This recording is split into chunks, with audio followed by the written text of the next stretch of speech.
მოგილოცავთ ქართველებო, რუსეთი ყავს პარლამენტში. რიტორიკაც, სცენარებიც ზუსტად ჯდება ერთი-ერთში. მოგილოცავთ მკვლელთა თარეშს, მღვდლების მიერ ნაკურთხს მრევლში, ძალადობას არ იძიებს, პროკურატურა ყავს ნეხში. მოგილოცავთ, კლანი შედგა, სამართალს მოუკლეს დედა, ევროპისგან არის სურვეს, გვერდში დგომა, ბრძნული რჩევა. მოგილოცავთ მტერთან ძმობას, მეგობრებთან ვერაგობას, რუსეთს შეჰყვნენ უკანალში, დაემშვიდობდნენ ევროპას.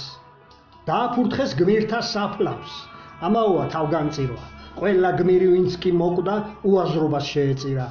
მათ რუსეთი არ უნდოდათ, ამიტომაც ღვარეს სისხლი, დღეს კი ისევ რუსეთში ვართ, მედლად გერგოთ მხოლოდ ზიზღი. მოგილოცავთ უცოდინრებს, უწიგნურებს, უმეცარებს, ყველა მწერალს, ყველა პოეტს პოეზია გაუბახეს.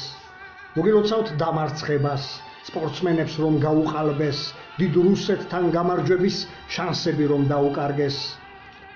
მოგველოცოს ღმერთმან უქნას, ის რაც ზემოთ ჩამოვთვალე, სამართალს რომ ცუდი უქნას, აღარ გაუთენდეს ხვალე. მოგველოცოს ღმერთმან უქნას, ამნაირი საქართველო ჩამოინგრეს, დაჩიავდეს, აღარ ერქვას სანატრელო. მოგველოცოს ღმერთმან უქნას, ქრისტიანთა თალიბანი, დაგვავიწყონ ქრისტეს რჯული, დაგვავიწყონ ანიბანი. მოგველოცოს ღმერთმან უქნას, მეუფეთაგან დიდება, ყველა მათგანი მტვერია, მხოლოდ ღმერთს უძღვნათ დიდება.